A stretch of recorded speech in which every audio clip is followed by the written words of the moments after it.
हाय दोस्तों, जैसे कि आप सब जानते हैं एक वीडियो को बनाने में 3 से 4 घंटे लगते हैं। जब तक आप मेरी इस वीडियो पर 500 लाइक और 50 कमेंट पूरे नहीं करेंगे, जब तक मैं अगला एपिसोड नहीं डालूंगा। प्लीज़ इसलिए इस टारगेट को कंप्लीट कर लीजिए।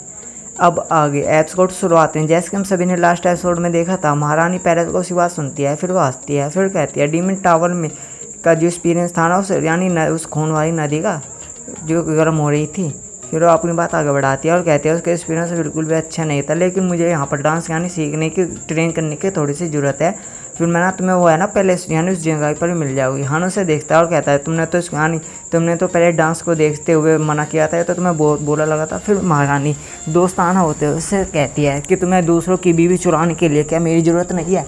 हानो से कहता है आपको परेशान होने की कोई भी ज़रूरत नहीं है इस मामले में, कि ना मुझे किसी और दूसरे मामले में आपकी ज़रूरत है। फिर वो अपने मन में कहता है ट्यानू वैम्पायर अगर सच में इस यानी पूरे समुद्र की सच में केयर करता है तो वो यानी बिग सिस्टर पर फोर्सफुली शादी नहीं करेगा और उन्हें किसी भी जाल में नहीं फंसाएगा। फिर वो कहता है आखिर इन लोगों ने अपने लोगों का मकसद यानी क्या है। उन्होंने बहुत बड़े एलायंस यानी घटना का बहुत बड़ा उल्लेख किया है और उन्होंने पूरी दुनिया को इसमें आमंत्रित किया है। आखिर इन लोगों का योजना क्या है। फिर सीन शिफ्ट होता है, हमें बताया जाता है यांकिन चैन यानी यहाँ की बड़ी सिस्टर की शादी से 3 दिन पहले हमें दिखाया जाता है एक बुग्गी को, उसे कुछ लड़के खींच रही होती है। हमें बताया जाता है कि जाओ माउंटेन विराक्योर से आई हुई है डांसर की लड़कियाँ। फिर हमें दिखाया जाता है बड़ी बुक्स वाली सिस्टर को, वह ना अपने मन में सोच रही है आखिर कौन जानता है कि यह एक आदमी है। फिर हमें उस लड़की को दिखाया जाता है, उस लड़की को देखो वे सब गाने कहने लगते हैं देखो देखो कितनी ज़्यादा खूबसूरत है। वह लड़की उसके और देखती है, वह आदमी अपने मन में कहने लगते हैं इस औरत ने तो सभी को अपनी खूबसूरती से पीछे पछाड़ दिया, सभी खूबसूरत औरतों तो उसे। फिर हमें एक टकला होता है ना, वो कहता है रुको रुको अपना पर्दा उतारो और अपनी आइडेंटिटी दिखाओ। वह लड़की उसे देखती है और बड़े प्यार के साथ कहती है क्या सिर्फ एक पर्दा ही हटाना है। वह उसे देखता है और अपने मन में हकलाते हुए कहता है, फिर उससे कहता है हाँ हाँ हाँ अब पर्दा हटा दो। वह ऐसे कहती है चलो यहाँ पर स्टैंप लगा दो। फिर वह आदमी अपने मन में सोचता है कितनी ज़्यादा ब्यूटीफुल है। हमें बताया जाता है क्या दिखाया जाता है असलियत में वो लड़की यहाँ नहीं होता है और कोई नहीं। वह पीछे टकला होता है ना, वो कहता है तुम पास हो। फिर अपने मन में कहता है मैंने एक ब्यूटीफुल लड़की का जो शोल्डर यानी कंधा छुआ। फिर दूसरा बंदा कहता है कि अभी जो क्रिमिनल है ना यानी वांटेड है वह अभी मिले नहीं है। फिर हान अपने मन में सोचता है कि मैंने अपनी हाइट को घटाने के लिए अपने बैठा हूँ, यानी जो लंबा हाइट है उसे छुपाने के लिए बैठा हूँ। मैंने ना अपने शरीर को छुपाने के लिए ढीले कपड़े पहने हैं। मैंने अपने यानी जो चौड़े शोल्डर थे ना उन्हें लूज करने के लिए अपनी हड्डी धनुधा करी है। फिर वो अपने मन में कहता है कि एक यानी अजीब सी टेक्निक है जिसका कि बहुत से आदमी नहीं जानते हैं, लेकिन इसे एक स्पेशल एजेंट जानते हैं।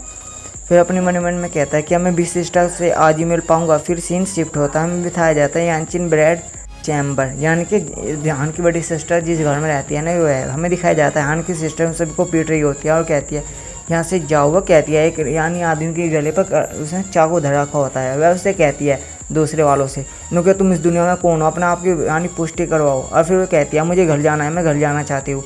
फिर हमें दिखाया जाता है उस यानी जिसके नाड़ पर उसने चक्कू धरा होता है, वह उससे कहता है प्लीज़ प्लीज़ प्लीज़ मुझे छोड़ दीजिए, शांत रहिए। दूसरे जो आदमी होता है ना वैसे समझाता है, वो कहता है योर हाइनेस प्लीज़ ये यानी जो है ना यही आपका घर है। फिर वो कहती है नहीं नहीं ये मेरा घर नहीं है, मुझे अपने घर जाना है। फिर वो कहती है तुमने मुझे बहुत लंबे समय से यहाँ पर बंद कर रखा है, मैं वापस जाना चाहती हूँ। वरना वो रोने लगेगा। यह सुन वो कहता है हाँ वो मैं आपको बताना भूल गया कि यो जो मजेस्टी है ना यानी सम्राट है ना, उन्होंने ना आपके उस खास आदमी को बुलाने के लिए पहले से यहाँ पर भेज चुके हैं। फिर अपनी मन में कहता है कि जब से यानी योर हाइनेस को जो ड्रेस के दिया गया है ना, इनका ना ये ना बच्चों की तरह हरकतें करने लग गया है। फिर वह आँख चमकती आँखों के साथ उसे कहती है क्या सच में। फिर वो कहता है सामने वाला हाँ योर हाइनेस यहाँ पर बहुत जल्दी आने वाले हैं। फिर हमें दिखाया जाता है कोई बंदा वहाँ पर आता है, वो कहता है बिग सिस्टर आखिर आप कहाँ कर रहे हो। फिर वो कहता है हाँ वो आह्वान होता है, वो कहता है मुझे माफ़ करना, मैं बहुत यानी मुझे आने में बहुत ज़्यादा देरी हो गई, आपको अब कैसा महसूस हो रहा है। फिर वह उसके पास भगे आती है और कहती है ओह तुम्हें मैं अभी भी याद हूँ। फिर वो कहती है तुम तो मुझसे भी ज़्यादा लंबे हो गए। फिर वो गुस्से में कहती है आखिर तुम यहाँ क्या कर रही हो, यहाँ तुम क्यों आए, तुम यहाँ पर अपना आपको दोबारा खोना चाहते हो। फिर उसके हाथों से चक्कू को छीन लेता है, जिसके हाथों में चक्कू होता है ना वैसे छीन लेता है। और उससे कहता है हम बहुत यानी अब हम दोनों बड़े हो चुके हैं, इसलिए आप बहुत सी चीज़ आप भूल जाइए। फिर वो कहता है आपको सभी टेंशन लेने की कोई ज़रूरत नहीं है, अब मैं यहाँ पर आ चुका वो आपको ढूंढते हुए। फिर वो कहता है हम दोनों बहुत जल्दी मैरिज कर लेंगे। फिर अपने मन में कहता है कि इम्पीरियर है ना यानी कि सम्राट है ना, उन्होंने ना बहुत ज़्यादा निर्दयी है और उन्होंने ना इस बच्ची यानी जो लड़की है ना यानी प्रिंसेस है ना, उसे ना एक बच्ची जैसा बना दिया है। फिर वो कहता है वैसे भी देखा जाए तो ये जो पागल औरत है ना, यानी पागल के नाम से मशहूर है, तो ली चैन पागल बोलते हैं, ऐसे कुत्ते भी बोलते हैं बहुत से आदमी। तो ये कहते हैं ये एक ऐसी औरत है जिसने ना बहुत से यानी युद्ध के मैदान में अनगिनत आदमियों को मार डाला। फिर वो कहता है इससे क्या फ़र्क पड़ता है, अगर जी यहाँ पर रोने लग जाती है तो ये अपने आप को गर्व यानी कि गर्व कैसे रख पाएगी, यानी कि महान। फिर वो कहती है उससे क्या कि हम शादी करने वाले हैं। फिर उससे कहता है हाँ शायद आपको याद ना हो, आपने मेरे लिए बहुत ज़्यादा कुछ किया, आपने मेरे लिए हथियारों के पूरे ऑर्गेनाइजेशन को ख़त्म डाला, फिर आपने मेरे लिए ड्रैगन की बोनसानी हड्डियाँ भी ढूंढी, और फिर आपने मुझे अपना सबसे खास हथियार और यानी ट्रेजर आर्मर भी दिया। फिर अपनी बात आगे बढ़ाता है और कहता है भी सिस्टर मेरे लिए बहुत कुछ किया है, अब बारी मेरी है, मैं आपका यानी ख्याल रखना चाहता हूँ। हम दोनों एक दूसरे से बहुत लंबे समय से लेन मिले हैं, जब हम शादी कर लेंगे ना तो आप सिर्फ और सिर्फ हमेशा के लिए मेरी तरफ हो जाएगी और मैं आपका पूरी तरह से यानी अच्छी तरीके से ध्यान रखूँगा। भी सिस्टर क्या आप यही चाहती है? अपने मन ही मन में कहता है कि इस औरत के बारे में हमने पूरी यानी जानकारियाँ इकट्ठी की कि अपने भाई के बारे में। फिर हमें बताया जाता है यानी दिखाया जाता है कि वो इससे कैसे अलग हुई थी, क्यों। फिर वो होती है ना उससे कहती है हाँ मैं यही चाहती हूँ, मैं यही करना चाहती हूँ। फिर वो कहती है कि हमारी शादी 3 दिन बाद होने वाली है। फिर वो कहता है हाँ तुमने बिल्कुल सही कहा, 3 दिन बाद हमारी शादी हो जाएगी, हम एक दूसरे के हो जाएगी। फिर उसके होंठों को ऊपर करने लगता है किस करने के लिए। फिर वो अपने मन ही मन में कहता है इस बात से कोई भी फर्क नहीं पड़ता कि तुम आज किसी आदमी को पूछते हो, एक बार शादी होने के बाद हम दोनों हमेशा के लिए तुम सिर्फ और सिर्फ मेरी हो जाएंगे। फिर हमें दिखाया जाता है हान के सिस्टर का अचानक ही जो मुँह है ना यानी उसकी शिकल बदल जाती है, वो अपनी पावर रिलीज करती है और उसका मुँह पकड़ती है और ज़मीन पर देकर मारती है और कहती है तुम झूठ बोल रहे हो। फिर हमें उसकी आदत को दिखाया जाता है, वह वहाँ से भाग जाती है और कहती है उसकी जो महक है ना वह पूरी तरह से अलग है, आखिर मैंने उसे किस किया था उसकी बिग सिस्टर ने यानी उसकी बड़ी बहन ने। फिर हमें दिखाया जाता है हाँ जो हान बनकर आया था वो हान नहीं है, बल्कि वो तो पैंटोंग है वो सिटी से।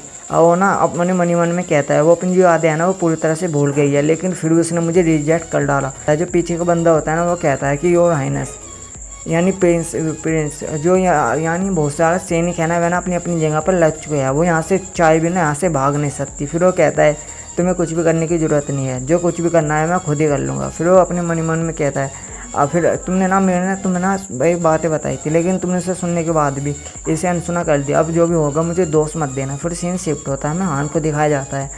फिर उससे 2 लड़के पीछे से देख रही होते हैं और कहती है देखो वो ना माउंटेन व्यू माउंटेन्स आई है और उन्होंने यहाँ पर इसे भेजा है।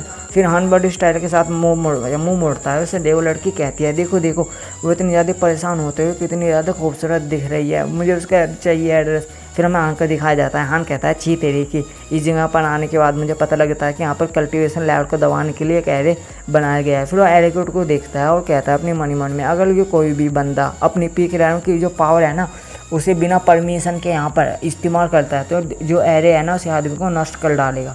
कहता है आखिर मुझे अब पता चला कि आखिर इन्होंने कमीनों ने यहाँ पर इतनी जानदार यानी शक्तिशाली सभी कल्टीवेटर को एक साथ कैसे बुलाया, क्योंकि इन्होंने पहले ही तैयारियाँ कर रखी है। फिर अपनी मन में कहता है लेकिन मैं बहुत ज़्यादा शुक्रगुजार हूँ जो कि मैंने अपनी आइडेंटिटी छुपा ली और पहले से ही मैंने जो अपना कल्टीवेशन लेवल है ना वह ना एक मार्स किंग यानी फर्स्ट लेयर मार्स किंग के बराबर कर लिया है। फिर वो कहता है लेकिन मुझे भी रियलाइज यानी अभी महसूस हुआ है कि जो मेरे स्टैम्प है ना ये सिर्फ सिटी के अंदर और बाहर आने जाने के लिए इस्तेमाल होता है। फिर वो कुछ बच्चों को देखता है और अपने मन में कहता है यहाँ के नागरिकों के ऊपर भी स्टैम्प है, वह ना इस चीज़ को अपना गौरव समझते हैं। फिर अपने मन में कहता है कि मैंने ना अपनी सोल पावर का इस्तेमाल करते हुए इस चीज़ का चेक किया है और मुझे पता लगा कि इसे आसानी से नहीं मिटाया जा सकता और ये अंधेरे में भी चमकता है। फिर वो कहता है लेकिन मुझे अभी भी फील हुआ कि यहाँ पर कुछ चला गया, यानी जो इम्पीरियल का जो कुत्ता है ना वो है ना रूथलेस यानी कि निर्दयी और ओवर हैंडेड दोनों ही है। फिर वो अपने मन में कहता है जब हम यहाँ पर पहुँचे तो यानी जो महारानी थी ना वो डीमन टावर से बाहर निकले और वहाँ से चले गए। उसे जाते हुए कहती है कि मैं ना महल में जा रही हूँ, मुझे वहाँ पर कुछ ढूंढने की ज़रूरत है। फिर वो अपने मन में कहता है 1000 साल हो चुके हैं, भला महल तो पूरी तरह से लूट चुका होगा, भला उसमें उसे क्या मिलने वाला है। फिर वो बड़े अदाओं के साथ कहता है मुझे जल्दी करने की ज़रूरत है, मुझे बिग सिस्टर से मिलना है। फिर वो ना एक आँख मारता है, यानी कि आँख टाइप, और वहाँ पे जो लड़के होते हैं ना वो दोनों कहते हैं उसने देखो उस ब्यूटीफुल लड़के ने मेरे को देखा।